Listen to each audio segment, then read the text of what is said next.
അസ്സലാമലൈക്കും നമസ്കാരം, welcome back to my channel. അപ്പോൾ ഇന്നത്തെ റെസിപ്പി അടിപൊളി ചെമ്മീൻ റോസ്റ്റ് ആട്ടോ. അപ്പോൾ എൻ്റെ കുഞ്ഞു ചാനൽ സബ്സ്ക്രൈബ് ചെയ്യാത്ത കൂട്ടുകാരൊക്കെ ഒന്ന് പ്ലീസ് സബ്സ്ക്രൈബ് ചെയ്ത് എന്നെ സപ്പോർട്ട് ചെയ്യണേ. പിന്നെ കുഞ്ഞു ബെല്ലൈക്കൺ കൂടി പ്രസ് ചെയ്തിട്ട് ഓൾ എന്നുള്ള ഓപ്ഷൻ എനേബിൾ ചെയ്യുക. എന്നാൽ ഞാനിടുന്ന വീഡിയോസൊക്കെ പെട്ടെന്ന് തന്നെ നിങ്ങൾക്ക് കാണാൻ വേണ്ടിയിട്ട് പറ്റും. അപ്പോൾ ചെമ്മീനൊക്കെ തൊലിയൊക്കെ കളഞ്ഞ് നല്ല പോലെ കഴുകി വൃത്തിയാക്കി മഞ്ഞളും ഉപ്പും ഇട്ടതിന് ശേഷം കുക്കറിലിട്ടിട്ട് ഒരു 5 വിസിൽ വേവിച്ചെടുത്തതാണിത്. ഇത് കുറച്ച് വലിപ്പം കൂടിയ ചെമ്മീനാണ്, ആ കുഞ്ഞു ചെമ്മീനല്ല. അതുകൊണ്ടാണ് ഇത് 5 വിസിൽ വേവേണ്ടത്. ഇനി നമുക്ക് ഇതിലോട്ടുള്ള മസാല തയ്യാറാക്കാം. അപ്പോൾ ഞാനിവിടെ ഒരു വലിയ ഉള്ളി എടുത്ത് കട്ട് ചെയ്തിട്ട് അതും 2 പച്ചമുളകും എണ്ണയിലിട്ടിട്ട് ഒന്ന് വഴറ്റിയെടുക്കുകയാണ്. നല്ല പോലെ ഗോൾഡൻ കളറാവുന്നവരെ നല്ല പോലെ ഒന്ന് വഴറ്റിയെടുക്കുക.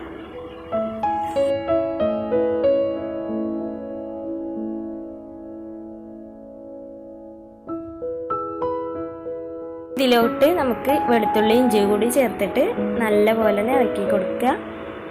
ആ വെളുത്തുള്ളിയുടെയും ഇഞ്ചിയുടെയൊക്കെ ആ പച്ച മണം പോകുന്നവരെ ഒന്ന് വഴറ്റി കൊടുക്കുക. ജസ്റ്റ് ഒന്ന് വെളുത്തുള്ളി ഇഞ്ചി ചോപ്പ് ചെയ്തെടുത്തിട്ടുള്ളൂ, അരച്ചെടുക്കൊന്നും വേണ്ട. അപ്പോൾ നല്ല പോലെ ഒന്ന് വഴറ്റി കൊടുത്തതിന് ശേഷം നമുക്ക് ഇതിലോട്ട് കട്ട് ചെയ്ത് വെച്ചിട്ടുള്ള തക്കാളി ഇട്ട് കൊടുക്കാം. ഞാനിവിടെ ഒരു തക്കാളിയാണ് എടുത്തിട്ടുള്ളത്, ഇതിലോട്ട് അത്രയും ആവശ്യമുള്ളൂ.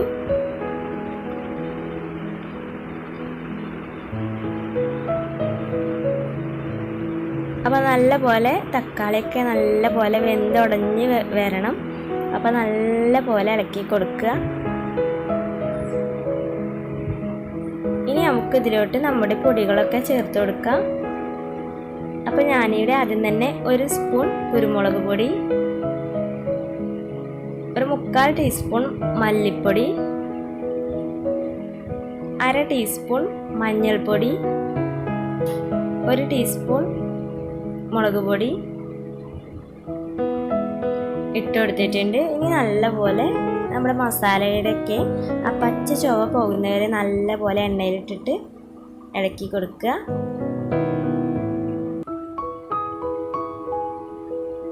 നമുക്ക് ഇതിലോട്ട് ഒരു തുള്ളി വെള്ളം കൂടി ഒഴിച്ചു കൊടുക്കാം. ജസ്റ്റ് മസാല ഒന്ന് വേവാൻ വേണ്ടിയിട്ടാണ്, ഒരുപാട് ഒഴിച്ചു കൊടുക്കണ്ട.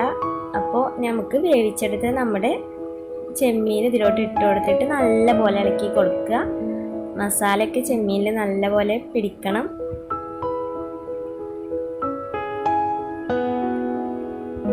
അപ്പം ഞങ്ങളെവിടെയൊക്കെയാണ് ഇതിന് ചെമ്മീൻ എന്ന് പറയുന്നത്, ചിലരെ ഭാഗത്തൊക്കെ അതുപോലെ തന്നെ കൊഞ്ച്, പിന്നെ വേറെ എന്തൊക്കെയോ പേരിലാണല്ലോ അറിയപ്പെടുന്നത്. ഇനി ഇതിലോട്ട് ഞാൻ കുറച്ച് മല്ലിയില കൂടി ഇട്ടെടുത്തിട്ടുണ്ട്.